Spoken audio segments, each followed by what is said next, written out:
देखिए, आज आप लोग का क्लास 10th का हम एक्सरसाइज 14वां स्टार्ट कर रहे हैं। कौन सा एक्सरसाइज 14वां स्टार्ट कर रहे हैं, जिसका नाम है सांख्यिकी। क्या नाम चैप्टर का? सांख्यिकी नाम है। इसको अंग्रेजी में कहते हैं स्टैटिक्स। क्या कहते हैं अंग्रेजी में? स्टैटिक्स कहते हैं। 14वां चैप्टर जो स्टार्ट किया है। किसी का फोन आ गया। अरे हेलो हेलो सर, प्रणाम। प्रणाम प्रणाम। बोलिए। बोले मेरा बच्चा आपके पास पढ़ता है। बच्चा पढ़ता है मेरे पास? जी। क्या समस्या है उसको?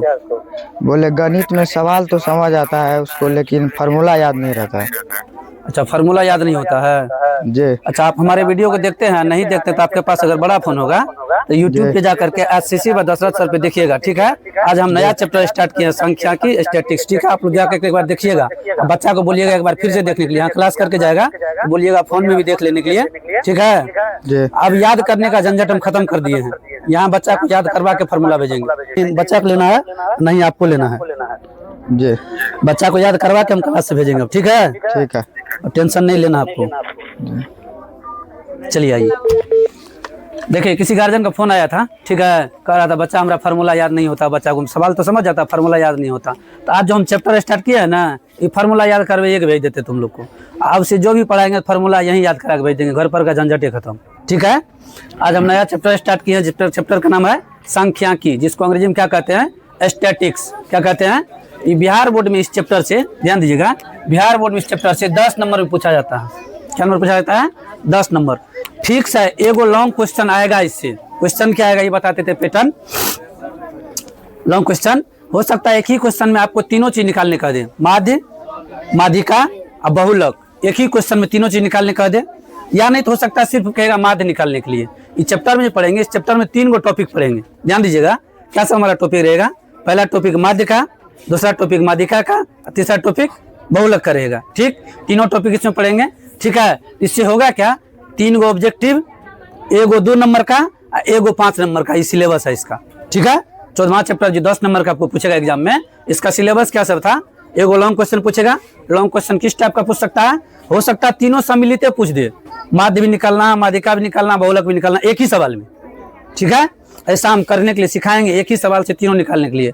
पहला हो सकता है माध्य का निकालने के लिए, हो सकता है सिर्फ माध्यिका का निकालने के लिए। ठीक है, ये लॉन्ग क्वेश्चन का पैटर्न हो गया। 3 गो ऑब्जेक्टिव रहेगा, एगो 2 नंबरिया क्वेश्चन रहेगा, शॉर्ट टाइप क्वेश्चन रहेगा। ठीक है, आइए तो हम लोग पहला चैप्टर जो हमारा अभी पहला हमारा टॉपिक जो स्टार्ट अभी हम कर रहे हैं, पहला टॉपिक हमारा है माध्य। क्या पहला टॉपिक? माध्य। ध्यान दीजिएगा, पहला टॉपिक हमारा क्या है? माध्य।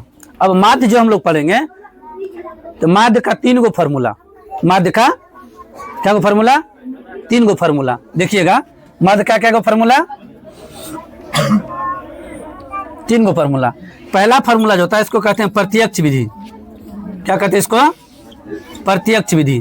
ध्यान याद रखिएगा, माध्य निकालने का हम लोग 3 गो फार्मूला पढ़ेंगे। क्या फार्मूला पढ़ेंगे? 3 गो। एक ही सवाल को तीनों मेथड से बना लेंगे, आंसर सेम आएगा। आंसर अब कहिएगा सर तब तीनों मेथड से बनाने का रीजन, उसका कारण तो कुछ होना चाहिए ना। देखिए, अगर एग्जाम में, ध्यान दीजिएगा, अगर एग्जाम में किसी विधि का चर्चा कर दिया जो कल्पित माध्य विधि से बनाइए, तो इसी विधि से आपको बनाना पड़ेगा। ठीक, तभी नंबर मिलेगा। अगर एग्जाम में कह दिया आपको पग विचलन विधि से बनाइए, तो इसी विधि से बनाना पड़ेगा। ठीक, तभी आपको समझ में आएगा। ठीक है, अगर नहीं किसी विधि का चर्चा किया है, तब आप प्रत्यक्ष विधि से बना सकते हैं। ये दोनों विधि का चर्चा अगर नहीं करेगा, तब आप इस विधि से बना सकते हैं। ठीक है, अगर ये दोनों विधि का चर्चा कर दिया है, चर्चा, तो आप इस विधि से नहीं बना सकते हैं, तो नंबर नहीं मिलेगा। ठीक है, ये बात। अगर किसी विधि का चर्चा नहीं किया है, सीधा कह देगा माध्य ज्ञात करें। क्या ज्ञात करें? सीधा इसी का बात कह देगा, जब माध्य ज्ञात करें, तब तो किसी विधि का चर्चा नहीं हुआ, तो तब लोग क्या खोजेगा? आसान है ना। तब ये विधि से बना, ये विधि से सबसे आसान, ये विधि से फार्मूला देखिएगा। फार्मूला होता है x बार बराबर सिग्मा एफ एक्स बट्टा सिग्मा एफ। इसको कहते हैं सिग्मा। क्या कहते हैं इसको? पहला फार्मूला सुनिएगा, x बार बराबर सिग्मा एफ एक्स बट्टा सिग्मा एफ, प्रत्यक्ष विधि से। अच्छा, ये फार्मूला याद करना पड़ेगा, कभी सुन लिए तो याद हुआ। प्रत्यक्ष विधि से सिग्मा एफ एक्स बट्टा सिग्मा एफ, बोलिए एक बार।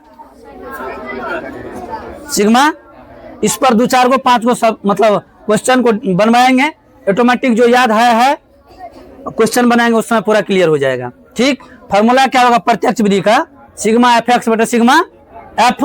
ये जो दूसरा है आपका कल्पित माध्य विधि, कौन सा विधि है, कल्पित माध्य विधि। इसके लिए फॉर्मूला होता है एक्स बार बराबर, इस बराबर एक्स बार बराबर ए प्लस, ध्यान दीजिएगा, ए प्लस सिग्मा एफ डी बटा सिग्मा एफ, ए प्लस सिग्मा एफ डी बटा सिग्मा एफ। अब कहिएगा सर जो ई ए, तो ई ए ही है कल्पित माध्य, ये जो लिखे हैं कल्पित माध्य विधि, ई ए का नाम ही है कल्पित माध्य। क्या नाम इसका, ए का नाम क्या है, कल्पित, ध्यान से देखिएगा, ई ए का नाम है कल्पित माध्य, ई ए का नाम कल्पित माध्य। क्लियर। उसके बाद इसमें एगो नया चीज है डी, ई एफ तो इसमें भी है ना, इसमें एगो नया चीज आया क्या, डी। डी का मतलब होता है एक्स माइनस ए, डी का मतलब क्या होता है, एक्स माइनस ए। अगर अभी कुछ नहीं समझ में आ रहा होगा सर ए का मतलब कल्पित माध्य लिख दिया, कल्पित माध्य होता क्या है, दिमाग में अगर घूम रहा होगा कि सर कल्पित माध्य होता क्या है, ये जो आप लिखे d is equal to x minus a, ये d is equal to x minus a होता क्या है, तो जब क्वेश्चन पे जाएंगे ना तो वहां ये डी निकाल के दिखाएंगे इसका मतलब क्या है।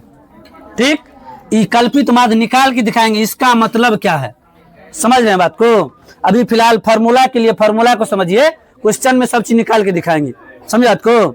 आगे आइए, अब जो यहाँ लिखा हुआ पग विचलन विधि, क्या लिखा हुआ है, पग विचलन विधि, इसके लिए फार्मूला सुनिएगा, एक्स बार बराबर, एक्स बार बराबर फार्मूला क्या हुआ देखिए, ए प्लस सिग्मा एफ यू बटा सिग्मा एफ गुना एच, ये होता है फार्मूला। क्या होता है formula, A plus sigma F you बटा सिग्मा एफ गुना एच। अब समझिएगा, अब कहिएगा सर ई ए को हम लोग जान गए हैं, ई ए यहाँ भी था, इसमें भी था, ये था ना, ए को आप क्या कहिएगा, बोलिए ए को क्या कहिएगा, ए को क्या कहिएगा आप, कल्पित माध्य, क्या बोलिएगा ए को, कल्पित माध्य। इसके बाद जो दिया गया सिग्मा एफ यू बटा सिग्मा एफ गुना एच, यहाँ यू जो है एगो नया चीज है, यू क्या है, नया चीज है। अब ये जो यू आपका ये नया चीज है, यू का मतलब होता है डी अपन एच, मतलब डी बटा एच। अब डी इसमें है, डी इसमें, ये एच है यहाँ एच, तो क्या कहेंगे, यू का मतलब होगा डी बटे एच। ये कौन सा विधि हो गया आपका, पग विचलन विधि। कौन सा विधि हुआ, तो हम बोले थे माध्य निकालने का हम लोग 3 गो सूत्र पढ़ेंगे, माध्य निकालने का सूत्र पढ़ेंगे, 3 गो सूत्र पढ़ेंगे। पहला फॉर्मूला आपका बन के तैयार है, क्या देखिए, प्रत्यक्ष विधि। कौन सा विधि, जिसका फार्मूला होता है एक्स बार बराबर सिग्मा एफ एक्स बटा सिग्मा, याद हुआ, प्रत्यक्ष विधि का फार्मूला याद हो गया होगा, एफ एक्स बटा सिग्मा एफ एक्स बटा, ये सिग्मा याद करना जरूरी नहीं, अगर काम कोनो नहीं है, सिर्फ बोलने के लिए ठीक है, बोलने के लिए, लेकिन इसका कोनो फार्मूला में काम नहीं, लेकिन लिखना पड़ेगा। दूसरा विधि हम लोग पढ़ते हैं कल्पित माध्य विधि।